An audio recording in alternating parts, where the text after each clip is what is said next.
Hello, you are listening to the Divorce University online podcast with your hosts, Thomas and Tammy Ferreira. Hi, I'm Tammy. And I'm Thomas.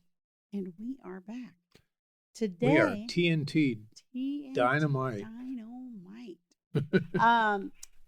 Today's episode is called My Child Hates Me.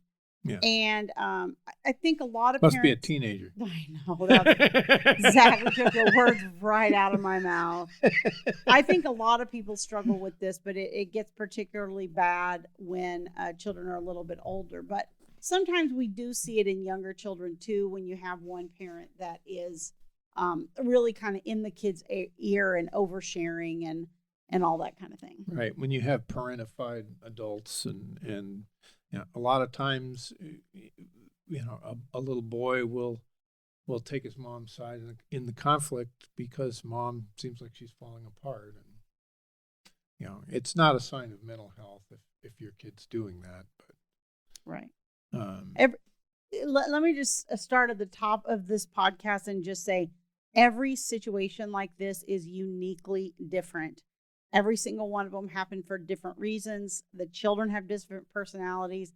They react different to each of the parents' personalities. And so, you know, we're going to try to share some of our experiences and wisdom around this topic, but just know that every single case is so unique that we can't possibly hit on every scenario. Right. But I have this case from, it's pretty much over now, but it was kind of a nasty parental alienation situation, and I had mom, and the kids were alienated from dad.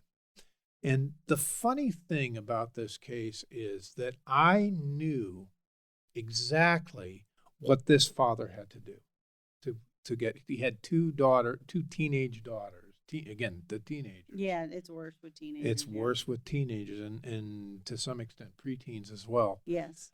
But the girls were to the point where they didn't want to talk to them. They didn't want anything to do with them. They were shutting down. And this father, you know, I remember being on the phone with his attorney and saying to her, I know exactly what this guy should do. But they won't listen. They won't listen to me because they're in adversary mode, and their client has invariably blamed the other parent for this problem. Right. So every time you go into court, that's the other attorney's narrative. Right. It's all mom's fault. It's all mom's fault. It's all mom's fault. Right. And sometimes sometimes that can persuade the court. Right. You can come at that, but it's usually more complex. Yeah. Then, you know, mom's doing this, mom's doing that, and she's poisoning the kids, and now they won't talk to me. It's usually a lot more complex. In this situation, part of the problem that this guy has in relating to his daughters is he does not own any part of the breakdown in this relationship. Yeah. He blames the girls. He blames the mom. Everybody except himself. Everybody except himself. And here's the problem with that attitude. You can't control anything except yourself. Right. The one thing you can control in that situation is your own behavior. Right. But what happens is people go to court. What he did is he went to court wanting the court to make mom or make the kids or whatever. Yeah. And I'm telling you that judge made a valiant effort to more effort than we've just about ever seen any other judge make. Here's the thing. At the end of the day, it wasn't successful. Like he really tried some out of the box things. And I think he kind of felt like, well, you know, I'll find the answer to this. Right. But ultimately. Right. Ordering them to spend time together. Right. But ultimately, we're in the same boat because ordering them to spend time together isn't fixing the relationship. Right. And, you know, when this happens, I'm sorry, were you going to say something else? Did I interrupt you? No, go. When this happens, honestly, I find it's usually one of two situations. Now, I'm not saying parental alienation doesn't happen. I think it does happen. We've had cases where it happens, but parental alienation is more the rarity than the norm. Somebody really being that extreme to alienate one of the parents is really not very common. And you have to be pretty clever, because a pretty clever manipulator, because people, children have radar up for the BS. Right. And so it's pretty hard to do unless you're a psychopath. Right. It is pretty hard to do. But what happens is one of two things. Either the parent that is alienated did not bond with the child early on. Yep, that's because when you don't bond with a child early on, you can't come into a kid's life at 6 and have the same bond as if you were there from birth. Right. Like, or if you didn't pay attention when they were a baby and you just kind of, right. You come in now that they're 15, you come in and you say, young man, you will listen to me. Yeah. That doesn't work. Right. They're like, screw you. I remember I attended a Christian workshop on parenting one time, and this was before I ever was a parent. And the one thing I remember from this conference is that the teacher said, rules without relationship equals rebellion. And so, and what he was telling the Christian, because we as Christians, we tend to be rigid in our parenting. We tend to have a lot of rules and stuff. But if you don't have the relationship with the child, you can't enforce the rules. Right. You can't make them do something that they're determined not to do. Well, and you may be able to when they're young, because a lot of time, because you can throw them. Yeah. So I sort of have this experience with don't throw your kids. Yeah. I sort of have this experience with my ex-husband a little bit. I don't think my ex-husband is. I mean, my kids are 31 and 27. They have relationships now, but I think there was a period where he was kind of alienated from my son, but it didn't come from me. Of course, he blamed me, but that's not what it came from. I've never, I've never said, oh, you shouldn't see your dad, or your dad doesn't love you, or, I've never done those things. But what happened, as much as you wanted to. Yeah, as much as I felt like it most days. But what would happen is when they were younger and we were married and we all lived in the same house, the kids were almost like an afterthought for him. It's like, I would go to work, I would come home, I would make sure everybody got dinner, I would do homework with the boys. I was the person that if they needed ball shoes, or they needed, a paper, a certain notebook for school tomorrow, or they needed a red pencil, or whatever it was. Yeah. I was the person that did all of that. And with him, it was always like, be quiet. I can't hear the TV. Go in the other room. Right. The message was always, you're in my way. Right. When they were younger. And so then what happens is that will work as long as they're young. And like Thomas said, you can throw them. But what happens is when you get to the point where they start. We mean you can dominate them. I know what you mean. Physically. It's a joke. It is a joke. Don't throw your kids, please. Right. That's abuse. Please don't throw your children. I'm not suggesting you throw your children. It's a hyperbole. It's hyperbole. Yes. So when they actually comes from a sitcom. Yeah. So yeah, it does actually.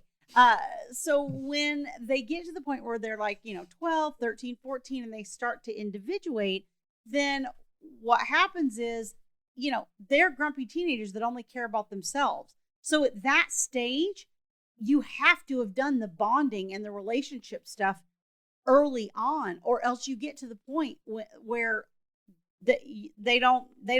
you don't matter to them. They don't need you for anything. And I hate to say it that way, because I know that like a lot of us with teenagers, we feel like we're just an ATM and a taxi cab, right? But that really is sort of what the relationship becomes for that period of time. They're dependent on you for certain things. And that's what keeps them in the relationship during that period where they're trying to establish their own selves. I have so many comments on what you just said. First of all, the first thing I want to say is that the thing where you give them the red pencils that they need for school and stuff, each one of those is a little tiny act of love. It says, I'm paying attention to what you need. I'm fulfilling a need. I care about you. It shows that you care. And every little, can you shut up? I can't watch the TV, is a little act of alienation that you're, and those things are, again, cumulative. Right. So that's the first thing, the observation I have about what you said. The second is that as much damage as your ex-husband did during the kids, and I lived with these kids for a long time. Right. They were my stepkids. Yeah, they were 11 and 15. For most of their teenagehood. For the fun part, yeah. for the miserable part. Yeah. Thomas is like, what is wrong with your children? But now his children are teenagers, and he totally understands the whole thing. That's a true story. That's a true story. I hate to say it, but it's a true story. So it's like, what's wrong with them? I mean, why can't they? Whatever. As much damage as he has done, they long for him in their lives. They long for him. Yeah. And I would say it's very rare for an adult to be completely unreceptive to overtures from a parent. Right. I mean, in my own experience, I'm estranged from my father, and but if he reached out to me, because a lot of the refusal to communicate from his end, right? If he changed his tune and said, how are your boys doing, and how are things going with Tammy, and how's your business going? I mean, that would be like water to a wilting plant. Lily. I was going to say lily. Yeah, lily, whatever. Flower. You know what happens when you put water on a plant and it perks up? Yeah, you've seen that happen. And that's what it would be. It would be like elixir for my soul. Yeah. If he would do that. Elixir. Whatever the word is. Now she's teaching me how to talk. That's rich. Okay, go back to Kentucky. Leave me alone. But there is an affinity for a parent in a child that's almost impossible to destroy. Mm-hmm. I mean, you read stories about people that practice severe child abuse. Yeah. And their kids still love them. Yeah. So all is not lost. Right. Even with the teenagers, all is not lost. Right. But you can't go into a teenager when you don't have the requisite, if you haven't paid your dues with them. That's right. You can't go into a teenager and say, well, look, you're going to spend, we're going to have week on, week off, and these are going to be your rooms, and no TV after 9 o'clock, and I'm not going to let you watch those video games that you do at mom's, and you're going to do this, and you're going to get out of here. They're going to go, no. Yeah. Yeah. And not, I mean, we're certainly not suggesting that you not have rules for your teenager or that you not parent them. But I think what Thomas is saying is that if you're trying to make those rules and you haven't had the relationship, you're not going to be successful. Right. With his children, we have different rules in each home. Mom's home, they have video games. Here, they don't. Different things like that. And we're perfectly able to implement those rules across both households. Right. But the reason is because both parents have relationships with the children and have invested in them early on. Right. And honestly, a lot of my relationship as a step parent, and you talk about thankless. I mean, if you've been a parent to a teenager, let me just tell you, you haven't felt thankless till you've been a step parent to a teenager. That's true. But I had the luxury of being present early on with the boys when they were 1 and 2. And so I did a lot of the red pencils and I'm sort of the administrator of the family, if you will. It's not a strength of Thomas or his ex-wife. And so they have sort of gladly delegated that to me. So his children have learned that they can rely on me for those things. They need a notebook for school. Tammy will drive me to Staples at 9 o'clock at night because I'm a moron and didn't tell anybody till the night before, kind of thing. But that is part of how I've built my relationship with them. But here, today's podcast is my child hates me. What do I do? I think step one is to recognize that the relationship's fractured. Yeah. I mean, a lot of people think, well, you're my child. You should respect me. Blah, blah, blah, blah, blah. Yeah, they think it's just innate. That it's just going to be there. That's just going to be there. And you have to recognize, number one, that the relationship's fractured. And I think that's the entry level for a lot of alienated parents, is they think, they don't realize that it's not just mom whispering negative things about you in their ears. It's my relationship with this human being is fractured. Right. This person harbors a deep-seated, long-developing resentment towards me. Right.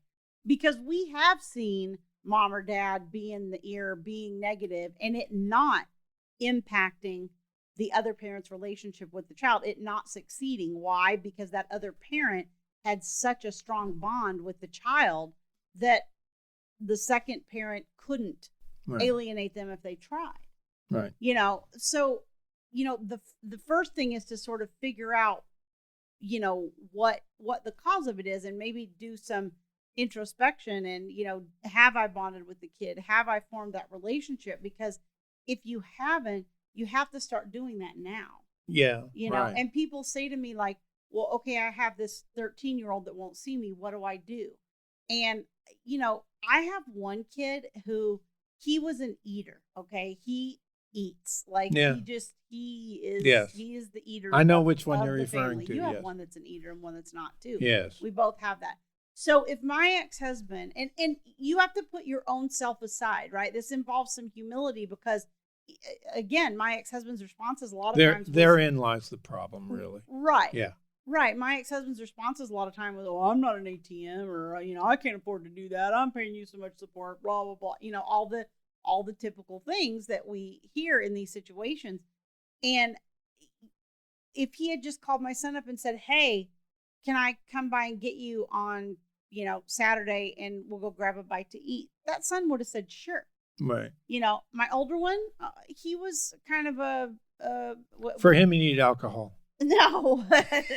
Well, he's kind of a material boy, I guess is how we refer to it. I was just kidding. Yeah, I know. Which one of Thomas's kids is a material boy too? And when I say that, I just mean like. And he's the one that doesn't eat. He is the one that doesn't eat, and so is mine. This the material boy. So, but he always had, like, he must have had 30 pair of Vans when he lived at home, and they matched his T-shirts, and he was always coordinated and dresses sharp and looks nice, and he's still that way. But so if my ex-husband had been like, hey, can I come pick you up? We'll go to the store, maybe shop for a new pair of shoes for you or something. He would have been like, yeah, sure, let's go.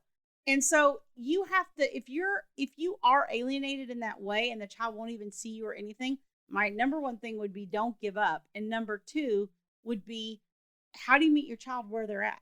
What is it that they're interested in? Put yourself aside and what you want to do or what you want them to engage in, and figure out what is an irresistible offer to them. That's a good strategy. I like it. And I like what you said about persistence too. I think that persisting because I never knew until I had my own teenagers how nasty they can be. Right. I mean, they can be mean sometimes. And I think back to some of the things that I said to my mother when I was a teenager. And yeah, we all have. I kind of cringe sometimes a little bit because teenagers are nasty. And what they want to see is that you're willing to persevere. Right. And you're willing to let the abuse roll off your back and just be there, just like show up. That you're going to love them no matter what. Yeah, like show up for the, in the case I was talking about earlier, the father ran into one of the girls. She was doing cheerleading at a school event, and he was there for a different reason. Yeah. And he saw her, and she was in her cheerleading outfit. I mean, shoot, go up to her. Right. Yeah, he didn't even speak to her, acknowledge her. He left. Right. Go walk up to her and say hi. And yes, she's going to reject you. Yes. Yeah, you got to toughen up. You got to be the parent in this situation. Right. Because I always say, like, there is nothing anybody could do that would cause me to stop reaching out to my kids. If I'm calling my kids and they're not answering, I'm not going to stop. Like, I'm not going to stop till I die, or you die, or you answer the phone. Like, right. one of the three. But I had said earlier that I think it's usually two situations. It's either that, or the second thing that happens is that it's not a matter of the, let me see how I can explain it. It's not a matter of one parent not having the bond. Yeah. It's a matter of the parent. If you have a parent that's a high conflict personality, again, like, tends to be bipolar, narcissistic, borderline, that type of thing. I mean, bipolar specifically, there's treatment for. So, and I don't mean to offend anybody that has those diagnoses. Those just tend to be the most common diagnoses we see in high conflict divorce and co-parenting situations. The narcissist and the borderline treatment, not so much. That's a much harder cure. But bipolar is usually manageable with meds and things. But bipolar people a lot of times like to go off their meds. But a lot of times what happens is that if you have some sort of antisocial type personality like that, what happens is the children end up in the same relationship dynamic with that person that you had when you were with that person. So a lot of times the pressure, I didn't even see that coming. A lot of times the pressure is I was wondering where that was going. I was like, I'm going to wait for it. A lot of times the pressure is coming onto the child from the more difficult, high conflict, unstable parent. Right. And that child is caught in the middle. And caught in their web of malfunction. Right. Caught in their web. And so, if it's mom that I'm caught in her web, then I can be nasty to dad and be resistant to him because I know at the end of the day, it's safe. And I have that relationship and I know he's not going to abandon me. So that's more reason than to persevere. Right. Okay. Yeah. Or vice versa. If dad's the person that's manipulating and manipulating the child and trying to win them over or whatever, and the child feels secure in their relationship with mom, they may feel like mom can handle that. Yeah. And so I always say, like, you have to step back, especially I think if you have the child that's the same sex as you, because their dynamic with that other parent is going to be real similar to what your dynamic was in the relationship. And because like with you, I think so the cure is what? Well, I mean, I'm not sure that the cure is any different than it is with the first scenario. I think it's just kind of being aware and being forgiving of your child and understanding that they're caught in that. Yeah, to have grace towards them when they express negative emotions towards you, because you're the safe one to abuse. And they're going to abuse you. Right, and certainly don't try to pull them towards you emotionally, because then you're doing the same thing that's being done on the other end. And then What do you mean don't manipulate them? Right. Don't manipulate or try to find out what's going on in the other world, or try to, talk to them about where they want to live, or try to, all the things we see people do. Like, then you're just putting more and more pressure on them. Right. And the way I describe this to people is, it's like a vice grip, and, there's pressure from two different sides in a vice grip, and you cranking up the pressure on your side only squeezes your child more and more. And you can't control the pressure on the other side. Right. So the only thing you can do in that circumstance is to relieve the pressure for the child on your side. Right. And know that even if that child has to behave as if they don't care about you, because that's what the other parent requires. Interesting. I never even thought of that. Then, you have to persevere. And I find, I don't even know if I could even think of one case where eventually the children didn't become warm up to the renew their relationship with the other parent, right? Because I'm only going to be under the thumb of that parent for so long. Eventually I'm going to be out on my own, having my own life, earning my own money, and I can have a relationship with whoever I want, right? Here's one, this next tip that I want to share, and I think this is money. And this is this is usually dad, I think, because dads are the ones that insist on this kind of deference. I think women are more likely to have more like a friendship relationship with their children, but dads, you expect the child to be in a subordinate relationship to you, and there's biblical support for that, right? Children, obey your parents in the Lord, the fifth commandment, and all that. But there's a problem here because you don't have the relationship, right? And what I've learned in my 61 years of life is that fractured relationships are complicated. The blame does not lie on one side only. Right. It just never does. Right. Years ago, I read a book that's worth rereading, actually, from the Harvard Negotiation Project called Difficult Conversations. And this point is made, and the point that one of the wise points that this book's made is that usually a fractured relationship is a system. It's got little moving parts, because, they resent you because they see you as too domineering, but then again, they're a little bit parentified by mom, and they're and you have this personality that you come off maybe a little gruff, a little authoritarian, and the children are in that developmental stage where they're individuating, and you have conflict. It's a complicated situation, mm-hmm. and it's vital that you try to understand this system. Mm-hmm.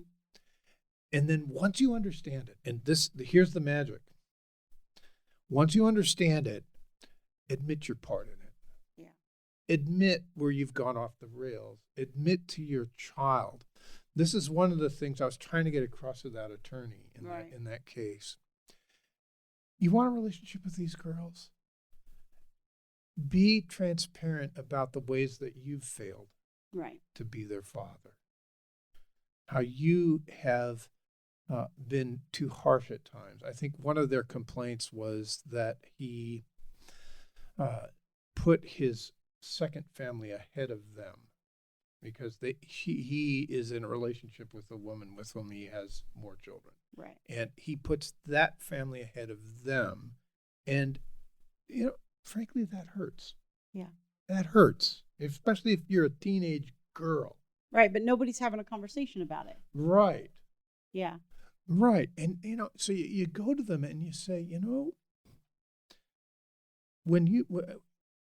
it must have hurt you so much when I left you in your bedrooms on video games and went to my other son's baseball game or whatever, it's just hypothetical. Right. But, I'm sorry that I did that. Right. Yeah.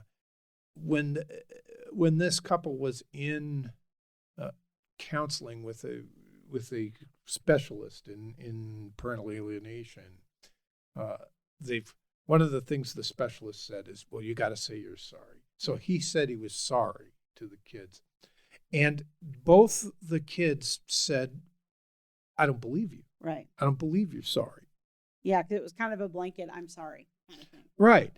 I'm sorry if you don't like me. Yeah. Is not an apology. Right. I'm sorry you feel bad. I'm sorry that, yeah, that's. And you have to look at the system of that relationship and see what are the contributions. What's the contribution of the children? What's the contribution of you? What's the contribution of the mother? Yeah, that's why I said at the outset, like every situation's different. Every situation's different. Yeah. And you have to strive with the therapist. Get therapy, for heaven's sakes. I mean, or coaching or something. Coaching. Somebody that knows something about these types of situations that can help you figure out a game plan and to reconnect with your kid. Get that family system right figured out, and then you can say to them, because nobody's gonna. It takes a very cold person to say, "Well, screw you." Yeah. If you come hat in hand and say, I messed up. Yeah. And what a lot of fathers do is just the opposite. They stand there and they yell through the closed door, "You come out here, young lady, this minute you come out here." And she goes, "F you." Well, she probably doesn't. I don't know that she always says that, but no, but in so many words, yes. Right. Yeah. And I can tell you that, this is a more common scenario in dads and daughters, I think, than any other combination of parent child. Right. And, I can tell you, as being a daughter of a dad, that, I went through a period of rebellion with my dad as well. And I mean, it wasn't, I didn't ever refuse to see him, but I definitely, stood toe to toe with him and said, I will not, and you can't make me, and, all these kinds of things. And, I got married at 17, which we've talked about before the first time. So, obviously that was a form of rebellion probably on my part to get out and away and everything. But the interesting thing about that is, my dad, just because of his own issues and the way he was raised, I'm now looking at it as a 50-year-old, which is totally different than my 17-year-old self. But my dad's very shut down emotionally. And so I was always very, very connected to my mother. She was very open, very warm, very loving. And my dad was very kind of stoic and non-emotional. So I had a good relationship with him. I mean, he's a good dad, and I had interaction with him, and he was there and present. He would do anything for me. He would drive me. He paid attention, all that kind of stuff. But we never really had emotional discussions. Yeah. My dad was more emotionally unavailable than that. Yeah. So, that was something that I think did impact and cause some of the rebellion. It probably wasn't as severe because we did have some relationship. But what happened is, my relationship with my dad, once I got a little bit older and I kind of realized that he, was the one that kind of more had issues with it, I got more intentional about saying, I love you, different things like that my dad wouldn't, hugging him, things that he wouldn't do as much when I was a teenager. And then when my mom passed away 8 years ago, I pretty much had this conversation with my dad where I said, okay, I'm sorry. I've lost my mother. You don't get this option anymore. Right. You're going to have to listen. You're going to start talking about emotions with me. That's right. You're going to have to fill in a little hole here. And whatever I'm talking about, whether it's about me being grumpy because of my period or me being angry with my husband or whatever kind of girly things I got to talk about, you're going to have to engage me and at least listen. And so that's, my dad's in his 70s. I mean, I love him. My dad's a good dad. I'm not saying anything negative, but it was hard because there were certain emotional aspects of the relationship that weren't there that made it more difficult. Right. And teenagers are emotional. Yeah. The teenage boys especially are emotional. Girls. Yeah. But especially girls. Yeah. And so you have to take them where they are on that. Yeah. You have to have grace. Yeah. You have to roll with the punches some. And you have to be patient and just be there and own your part in it. Yeah. Own your part in it. Don't blame mom. Right. Even if it's true, don't blame her. Right. Right. And that's how you win. Makes the child feel like you're not really taking responsibility for your part. Right. Yeah. And you just want to blame their mother, who, if they aren't too connected to you, they're probably very connected to that other parent. And then you're blaming that other parent. It just doesn't get you anywhere with the kid. Right. Right. So these are soluble problems. Oddly enough, if people would just stop what they always do. Yeah. And just, it's pride, it's anger, it's feelings that this is not fair. And all of those things, those are obstacles. Right. and you have to brush those obstacles aside and be intentional about rebuilding that relationship. Right. Exactly. Okay, if you are listening to the podcast, don't forget to rate and review us and subscribe so you get notified as new episodes come out. If you're watching us on YouTube, if you're watching us on YouTube, don't forget to hit like and subscribe so that you get notified as new videos come out each week. And we will see you next time. See you then. Thank you for listening to the Divorce University online podcast with your hosts, Thomas and Tammy Ferreira. For more information, visit www.divorceuniversityonline.com.